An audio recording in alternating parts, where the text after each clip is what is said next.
Okay, so here is my Fluency Portfolio. So when you open it up, basically I have labels for everything I would need um, for fluency. So I have like assessment, and then I have therapy and handouts. So these are just good so I can quickly know what I'm looking for and divide it up. Beginning here, I have assessment. So here I have the Oasis. I just have the protocols, so I know I can like review it even now in practicum or later on, so I have a good idea what I'm doing. So here for the Oasis, I have 18 and up.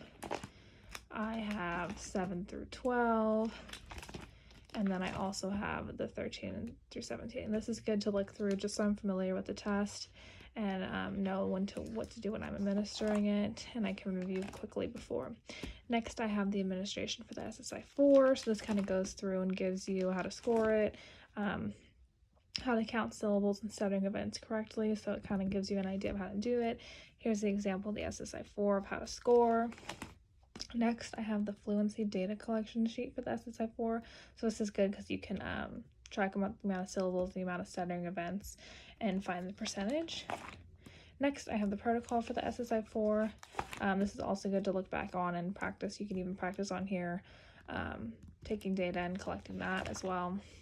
Next, I have a blog post, and this is about how to score the stuttering severity instruments, the SSI, because this will go through and kind of give some tips and tricks to help me out as well. Next, I have the test of childhood stuttering, and I have the protocol for this as well, so you can look through this and get familiarized with this before I give the assessment as well. And next up, I have my parent and handout resources. So this is more of like a resource section, so I can use these to give to parents or individuals who stutter. So first up, I have how long do you recommend wait before recommending therapy for preschool and school-age children who stutter. So this is also just kind of goes through how long to wait. It's good to give to parents. I also have it in Spanish as well. Next, I have a handout for parents.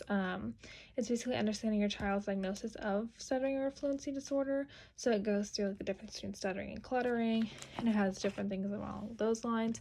Here at home, what can you do? This is for preschoolers, so it gives kind of an idea of what you can do at home with your preschooler, as well as children and teens on this side.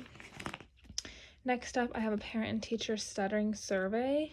So this can be completed either at school or at home with the parents, and it kind of gives them an idea to go through and like for example, it says, does your student speak using fluent speech compared to peers? They can kind of go through and fill it out, and you can get a better idea of where they're at. It also gives like the type of disfluency, the description, and they can fill in sometimes, often, or never as well.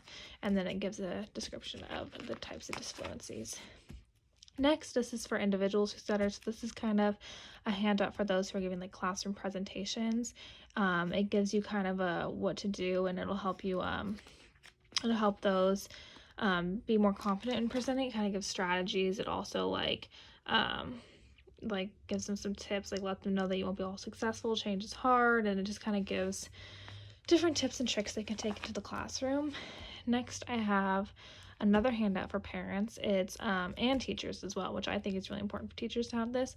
It's what you know about stuttering, a parent and teacher's guide to fluency. So it kind of goes in and gives an idea about stuttering and different types of stuttering and what to see. So this is good for teachers if they have a student who stutters, so they can get a better idea of what's going on, as well as parents can get a better idea. So I think this is really helpful.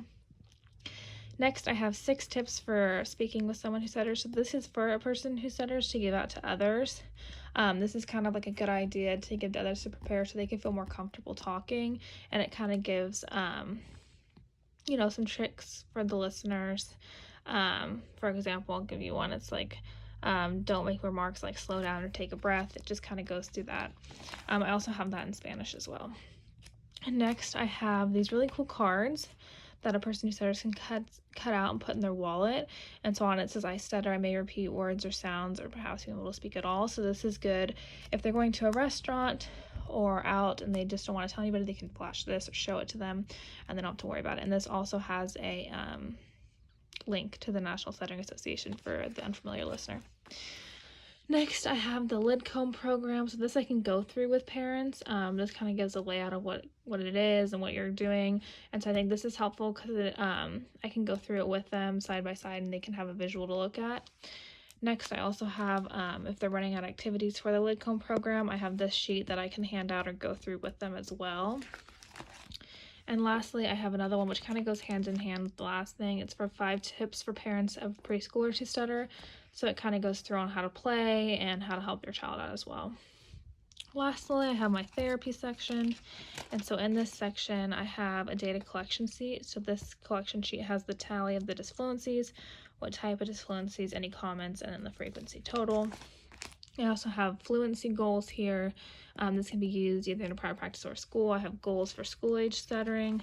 So these kind of go through like long-term goals and short-term goals. And next, I have some activities. So here I have, it's a boom card, so it's online, and it's for, it works through like going over the speech machine, and I've actually used this before, and I found it really helpful. I used it with my client, and we were working on like how our speech machines work so they can get a better understanding of that. So we went through like the different types of things that we need for speech, and they have like a drawing activity on here. They have like things to fill out. On the other side, they have a game for tic-tac-toe, and then at the end, it's like a wrap-up of what they can remember from it. So I think this is really helpful, and my client really enjoyed it as well. So next up, I have fluency shaping.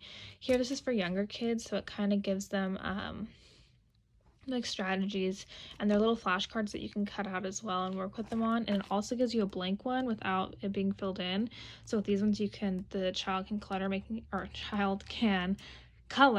it a fun activity for them as well, and they can cut it out and use it as flashcards. Same here. And stuttering modification as well, same kind of idea. Next, I have a Rate My Strategies activity. For this one, this is also on boom cards, but this one's helpful because it kind of, I'll give a close up, it kind of gives this type of strategy, and it gives the child fills it out themselves. So it's like a description of the strategy, why they like it or they don't like it, and when they like to use it. So this is really good because I think it gives you a better idea of what is working for your client and what isn't. So I think this is helpful in here as well, and a good activity for them. Next, I have some strategies for fluency. So these ones just kind of go through for me how to give different strategies to our clients as well. And I have some bouncing practice. This would be used with like older clients or younger clients as well. We can go through. I have pausing and phrasing, easy start, voluntary stuttering and pseudo stuttering, like contact, pull out, slide out, cancellation, and easing in. And I think these are important because we can also give these out to our clients or their parents as well. We can print these out and give them to them so they can get a better idea of what we're working on in speech. Lastly, I think this is really interesting. This can be used for adults who stutter, and then this is like good for like group activities. I think if you're doing group therapy, this gives like 101 different activities to do. So it has like warm-ups and some books that they can read as well, and then you can discuss later on in group. It has some like discussing stuttering, some games to play within group therapy or just group sessions in general, some guest speakers, some personal things, some presentations, role playing, sharing, social events, public speaking. So it has a ton of different activities in here, and then these are what you can do like within your group session. I think this is really, really helpful. The oral reading, video presentation, and film. So this is, I believe, really helpful for group sessions later on. And that is all. Thank you.